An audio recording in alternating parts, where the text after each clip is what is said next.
Hello guys, welcome back to our channel. Episode ആരംഭിക്കുമ്പോൾ കാണിക്കുന്നത് നെല്ലിശ്ശേരിയാണ്. അർച്ചനയുടെ ഫോണിലേക്ക് വിളിച്ചുകൊണ്ടിരിക്കുന്ന സച്ചിയാണ് കാണിക്കുന്നത്.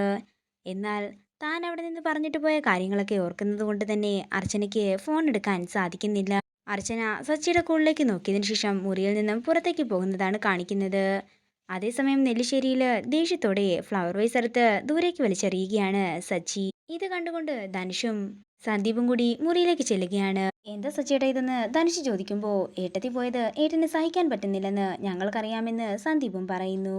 സച്ചിയേട്ടൻ അർച്ചനേട്ടത്തെ ഒന്ന് ഫോണിൽ വിളിച്ച് സംസാരിക്കുക, അപ്പോൾ എല്ലാം ശരിയാകുമെന്ന് ധനുഷ് പറയുമ്പോൾ ഇത്രയും നേരം ഞാൻ അവളെ വിളിച്ചുകൊണ്ടിരുന്നത്, അവളതിന് ഫോൺ എടുക്കണ്ടേ എന്ന് സച്ചി ദേഷ്യത്തോടെ ചോദിക്കുന്നു. എനിക്ക് അവളെ നന്നായി തന്നെ അറിയാം. എന്നോട് സംസാരിക്കാതിരിക്കാൻ വേണ്ടി അവള് ഫോൺ സൈലന്റിലായിരിക്കും ഇട്ടിരിക്കുന്നത്. എനിക്കാകെ ഭ്രാന്ത് പിടിക്കുന്നുണ്ടെന്ന് സച്ചി പറയുമ്പോൾ വേണമെങ്കിൽ ഞങ്ങളുടെ ആരുടെയെങ്കിലും ഫോണിൽ നിന്ന് വിളിക്കാമെന്ന് ധനുഷ് പറയുന്നു. വേണ്ട, അങ്ങനെ ആരും വിളിക്കണ്ട. നിങ്ങളാരും വിളിച്ചിട്ട് എനിക്ക് അങ്ങനെ സംസാരിക്കുകയും വേണ്ട. എന്ത് ചെയ്യണമെന്ന് എനിക്ക് നന്നായി തന്നെ അറിയാമെന്ന് സമനില തെറ്റിയവരെ പോലെ സംസാരിക്കുകയാണ് സച്ചി. അല്ല, നിങ്ങളെന്തിനാ ഇപ്പോൾ ഇങ്ങോട്ടേക്ക് വന്നത്? ഞങ്ങൾ വെറുതെ സച്ചിയേട്ടനെ ഒന്ന് കണ്ട് സംസാരിക്കാൻ വന്നതാണെന്ന് ധനുഷ് പറയുമ്പോൾ എനിക്കാരെയും കാണുകയും വേണ്ട, സംസാരിക്കുകയും വേണ്ട. ഈ മുറിയിൽ ഞാൻ മാത്രം മതി. അവളില്ലെങ്കിലും ഉറങ്ങാൻ പറ്റുമോ എന്ന് എനിക്കൊന്ന് അറിയണമല്ലോ. എനിക്ക് ഞാൻ മാത്രം മതിയെന്ന് പറഞ്ഞുകൊണ്ട് സച്ചി അവരെ മുറിയുടെ പുറത്തേക്ക് പറഞ്ഞു വിടുകയാണ്. പിന്നീട് കാണിക്കുന്നത് കല്യാണ ഫോട്ടോയിലേക്ക് നോക്കി വിഷമത്തോടെ കരയുന്ന സച്ചിയെയാണ്. നേരം പുലർച്ചെയാകുന്നു. പിന്നീട് കാണിക്കുന്നത് വൃന്ദാവനമാണ്. അടുക്കളയിൽ ജോലികൾ ചെയ്തുകൊണ്ടിരിക്കുന്ന മീരയാണ് കാണിക്കുന്നത്. അതേസമയം ഏട്ടത്തി ഞാൻ സഹായിക്കാമെന്ന് പറഞ്ഞുകൊണ്ട് അർച്ചന അങ്ങോട്ടേക്ക് ചെല്ലുമ്പോൾ ചെയ്തു തന്ന സഹായങ്ങളെല്ലാം ധാരാളമാണെന്നും ഇനി ഗർഭിണിയായ പുന്നാരപ്പെങ്ങളെ ഞാനെങ്ങാനും ഇവിടെ ജോലി എടുപ്പിച്ചെന്നറിഞ്ഞാലേ ആങ്ങളയ്ക്കും അമ്മയ്ക്കും അത് മതി. എന്തെങ്കിലും പ്രശ്നമുണ്ടായിരുന്നെങ്കിൽ അവിടെ തന്നെ പറഞ്ഞു തീർക്കുകയായിരുന്നു വേണ്ടത്, അല്ലാതെ ഓടിച്ചാടി ഇങ്ങോട്ടേക്ക് വരികയല്ലായിരുന്നു വേണ്ടത്. പ്രശ്നങ്ങൾ തീർക്കാൻ തന്നെയാണ് ഞാനിപ്പോൾ ഇങ്ങോട്ടേക്ക് വന്നത്.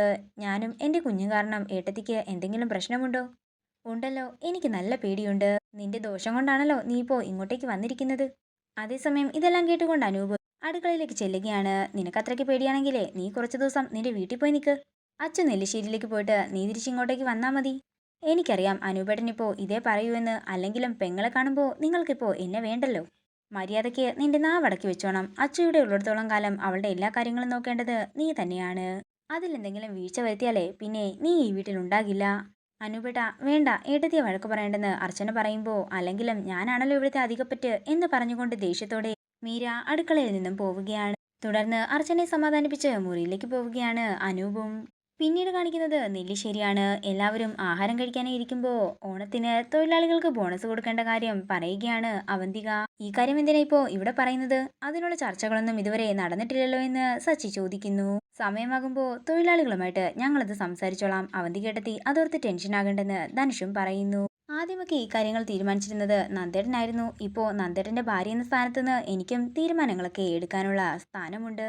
അതിന് നന്ദേട്ടൻ ഇല്ലാത്തപ്പോൾ കമ്പനിയുടെ കാര്യങ്ങളൊക്കെ നോക്കാൻ ഞങ്ങളുണ്ടല്ലോ എന്ന് സച്ചി പറയുന്നു. അവന്തികേട്ടത്തി ഇതിൽ ഇടപെടാതിരിക്കുന്നതാകും നല്ലതെന്ന് ധനുഷ് പറയുമ്പോൾ തലയിരിക്കുമ്പോൾ വാലാടണ്ടെന്നും ഇവിടെ കാര്യങ്ങളൊക്കെ തീരുമാനിക്കാൻ ഞങ്ങൾ തന്നെ ധാരാളമെന്നും അവന്തിക പറയുന്നു. ഇത് കേട്ടുകൊണ്ട് അങ്ങോട്ടേക്ക് വരുന്ന സ്നേഹ പറയുകയാണ്, അതെന്താ അവന്തികേട്ടത്തി അങ്ങനെ ഒരു സംസാരം?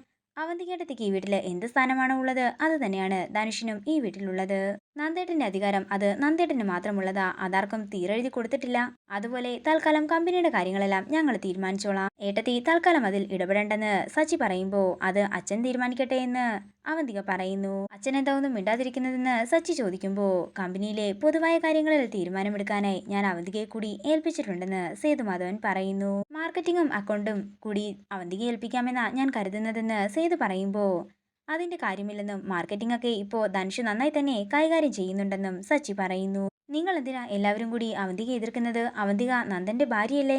ധനുഷിനെ കമ്പനിയിൽ നിയോഗിച്ചപ്പോൾ നിങ്ങൾക്കൊന്നും ഒരു കുഴപ്പവും ഉണ്ടായിരുന്നില്ലല്ലോ. പിന്നെ ഇപ്പോൾ എന്താണെന്ന് അവന്തിക ദേഷ്യത്തോടെ ചോദിക്കുന്നു. ഇത് എന്റെ തീരുമാനമാണെന്നും ഇത് നിങ്ങൾ അംഗീകരിച്ചേ പറ്റുമെന്നും സേതു പറയുമ്പോൾ അച്ഛനെല്ലാം ആദ്യമേ തീരുമാനിച്ചതായിരുന്നെങ്കിൽ പിന്നെ ഞങ്ങളോട് എന്തിനാ അഭിപ്രായം ചോദിക്കുന്നതെന്ന് ചോദിച്ചുകൊണ്ട് ആഹാരം കഴിക്കാതെ ദേഷ്യത്തോടെ സച്ചി എഴുന്നേറ്റ് പോവുകയാണ്. സച്ചിക്ക് പിന്നാലെ തന്നെ സന്ദീപും ധനുഷും സ്നേഹയും അവിടെ നിന്ന് പോകുന്നു. പിന്നീട് കാണിക്കുന്നത് വൃന്ദാവനമാണ്.